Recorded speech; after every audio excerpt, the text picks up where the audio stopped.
ድንግል ማርያምን ክብሯን በትክክል አንድ ሰው ለመግለጽ ሞከረ ማለት አንድ ሰዓሊ ፀሐይን ከነ ሙቀቷ ከነ ብርሃኗ በወረቀት ላይ መሳል ይችላል?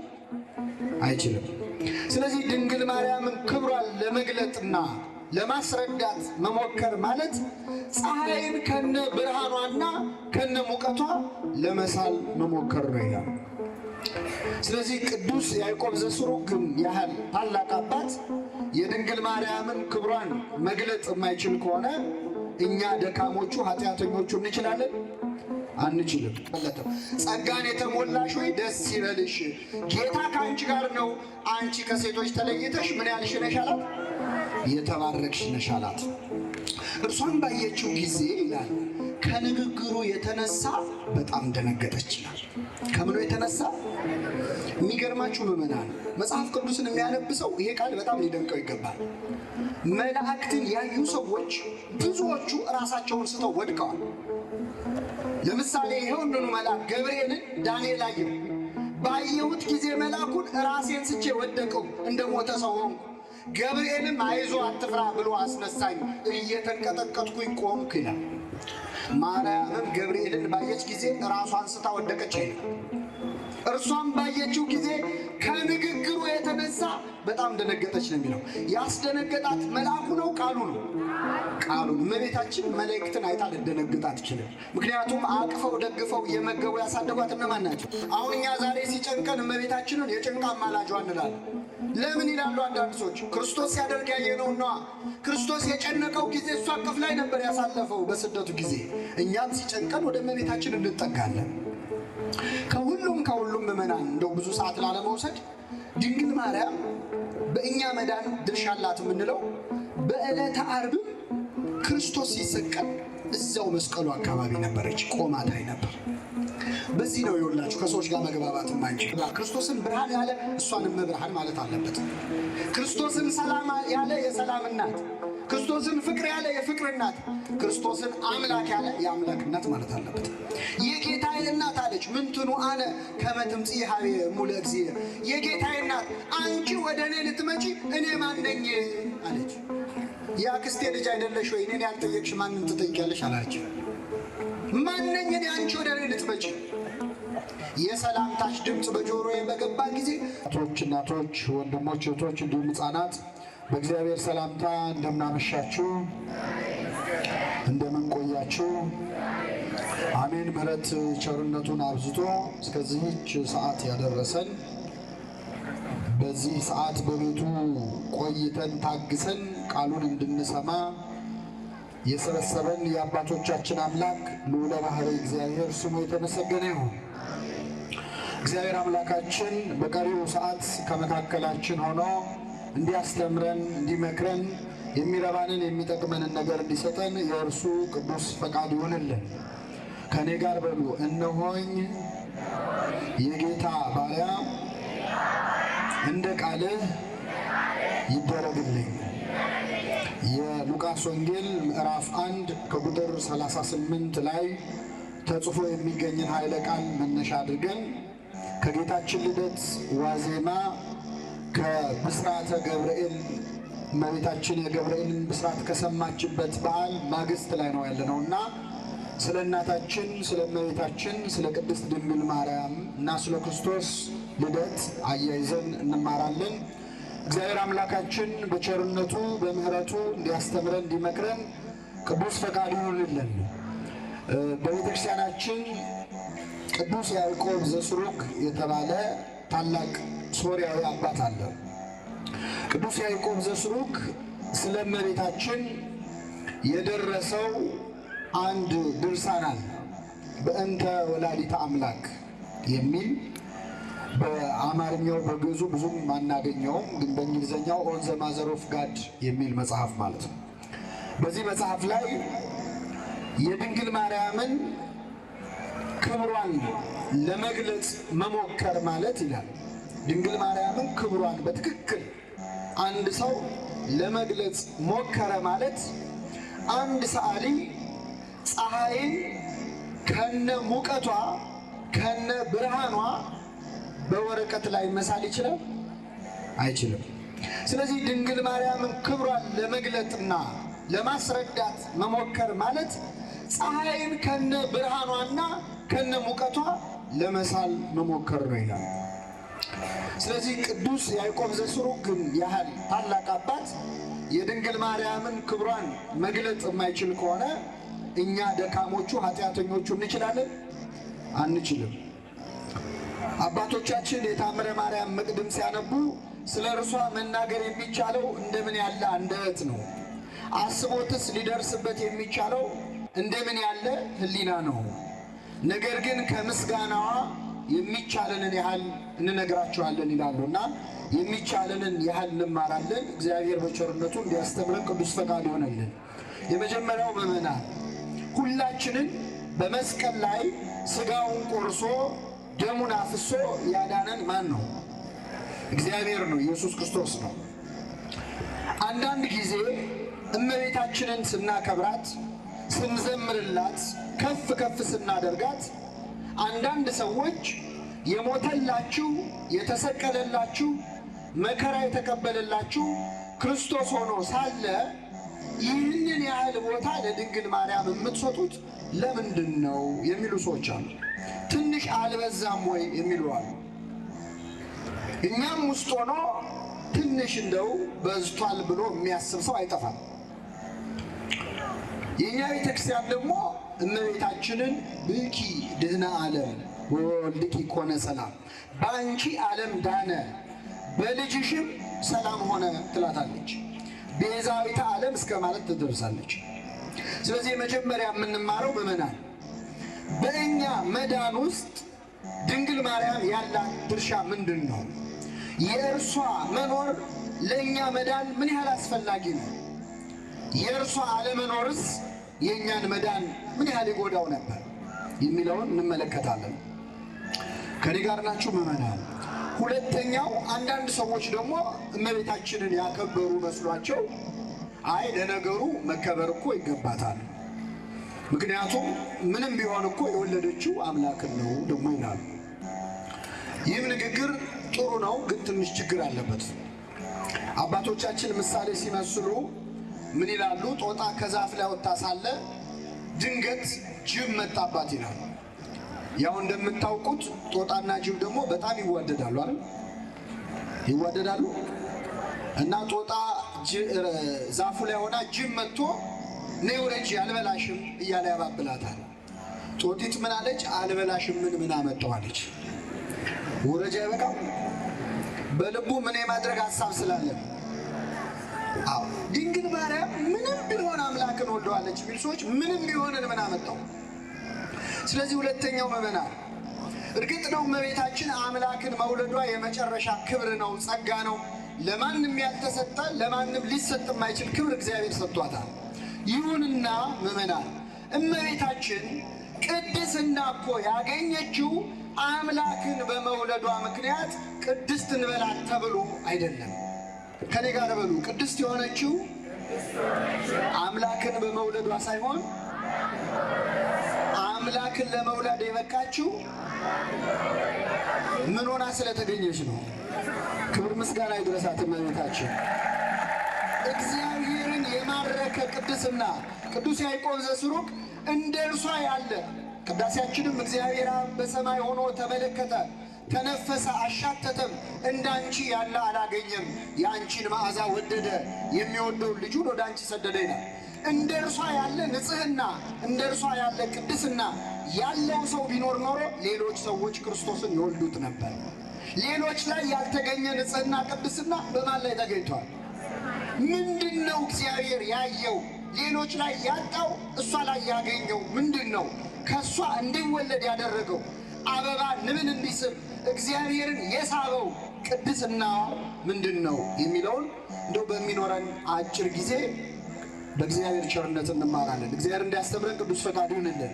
የመጀመሪያው ምዕመናን እመቤታችን በእኛ መዳን ውስጥ ያላት ድርሻ ምንድን ነው የሚለውን ለማየት ወደ ሉቃስ ወንጌል ምዕራፍ 1 ላይ ከቁጥር 26 ወስዳቸዋለሁ።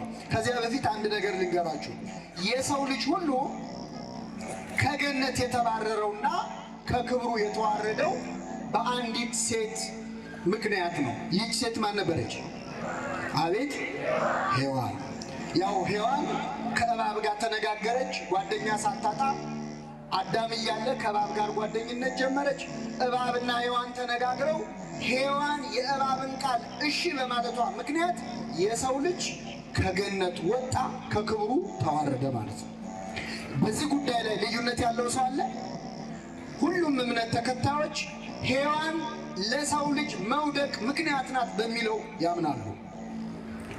ሔዋንና እባብ ያደረጉት ቃለ ምልልስ በትክክል የሰው ልጅ ከገነት አስወጥቶታል፣ ክብሩን ጸጋውን አሳጥቶታል። በዚህ ምክንያት ለረጅም ዓመታት ሔዋን ትወቀስ ነበር። በሔዋን ነው የወደቅነው እንል ነበር። እንግዲህ ለመውደቃችን ሔዋን ከእባብ ጋር ያደረገችው ቃለ ምልልስ ወሳኝ ከሆነ ለመነሳታችን ደግሞ ድንግል ማርያም ከገብርኤል ጋር ያደረገችው ቃለ ምልልስ ወሳኝ ነው አይደለም? አዎ፣ በሔዋን ወድቀናል፣ በድንግል ማርያም ግን ምን ብለናል? ተነስተናል። ሔዋን ለእኛ መውደቅ ካደረገችው ሚና ይልቅ ድንግል ማርያም ለእኛ መነሳት ያደረገችው ይበልጣል አይበልጥም?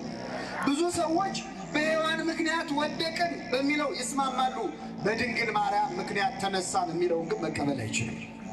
ሔዋን ለእኛ መውደቅ ካደረገችው ድንግል ማርያም ለእኛ መነሳት ያደረገችው ይበልጣል አይበልጥም?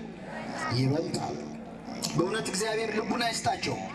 በስድስተኛው ወር መልአኩ ገብርኤል ናዝሬት ገሊላ ወደምትባል ከተማ ዮሴፍ ለሚባል ሰው ወደታጨች ወደ አንዲት ድንግል ከእግዚአብሔር ዘንድ ተላከ ይላል። ገናናው መልአክ ቅዱስ ገብርኤል እመላእክት ቀደምት ከዋነኞቹ አለቆች አንዱ ገብርኤል የባቢሎንን እሳት ያበረደው ገብርኤል አደግድጎ ቆሞ በ15 ዓመቷ ብላቴና በድንግል ማርያም ፊት ሰላምታ አቀረበ።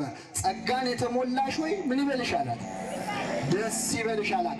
አንቺ ከሴቶች ተለይተሽ ምን ያልሽ ነሽ?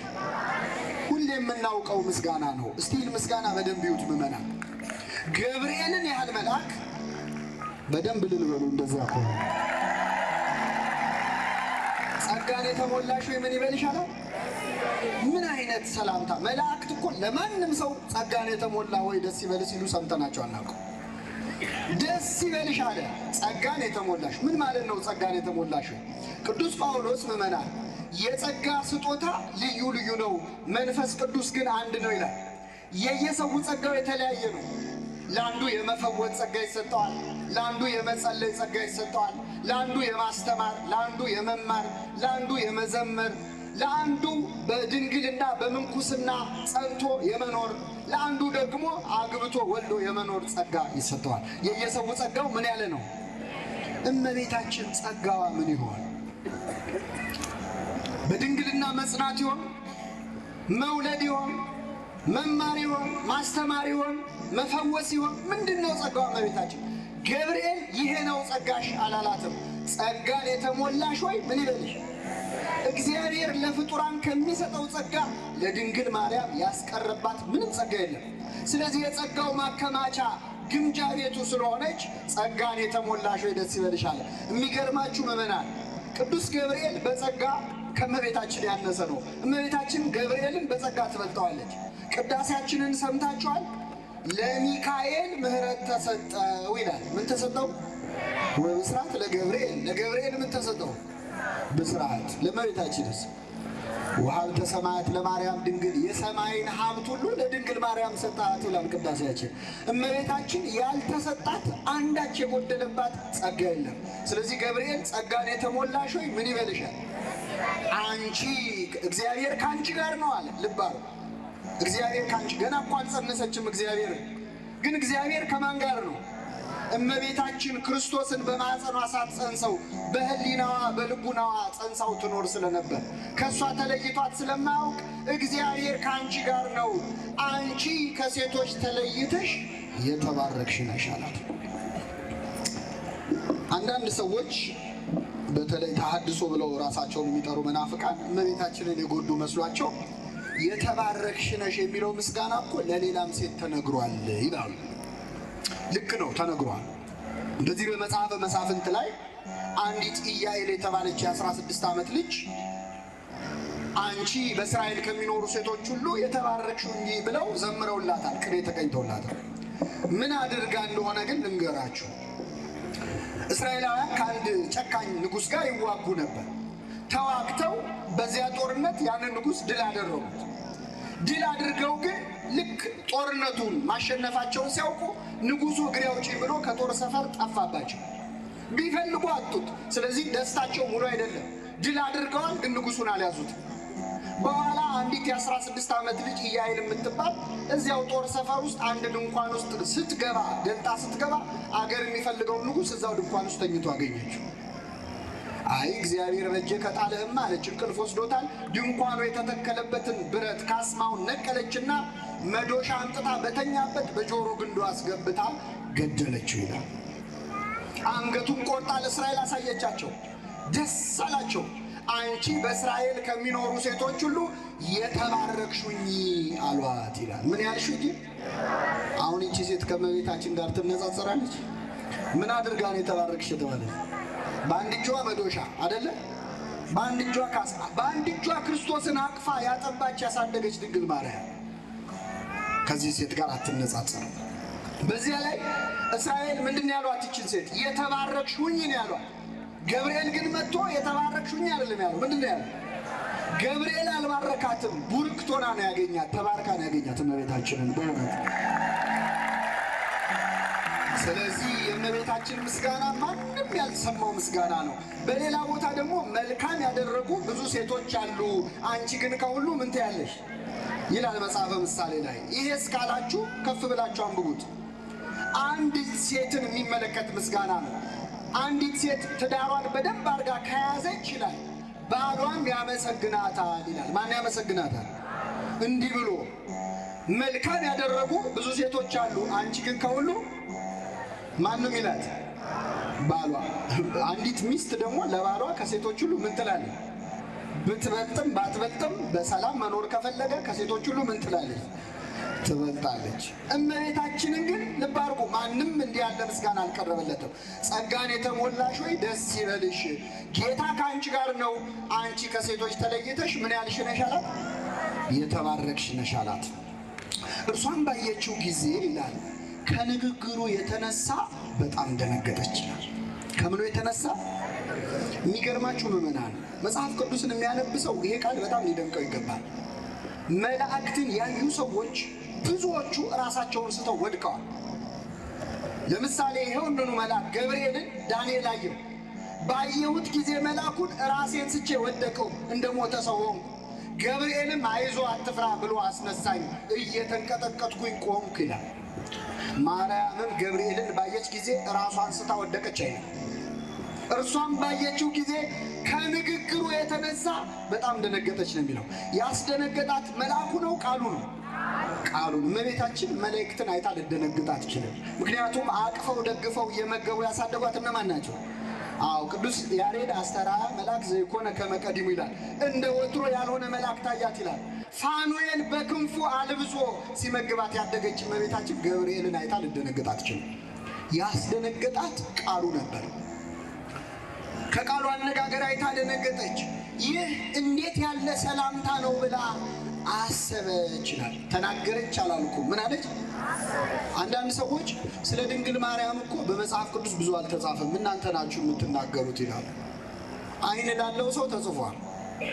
ግን ደግሞ ምዕመናን፣ እመቤታችን በመጽሐፍ ቅዱስ ያደረገችው ብቻ ሳይሆን ያሰበችው ሳይቀር ተጽፏል።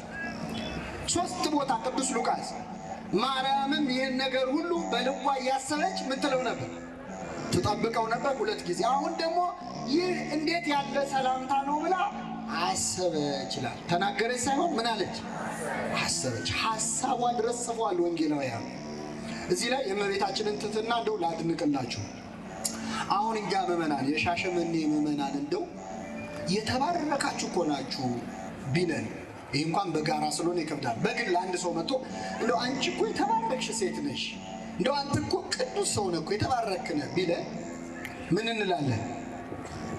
እንደው ኧረ አይገባም አትሉ? ትላላችሁ አትሉ? ኧረ አይገባም በፍጹም እንላለን። በሆዳችን ደግሞ አነሰ እንላለን። እንደው ካመሰገነኛ አይቀር ምን አለ ትንሽ ሊጨምርበት አትሉ?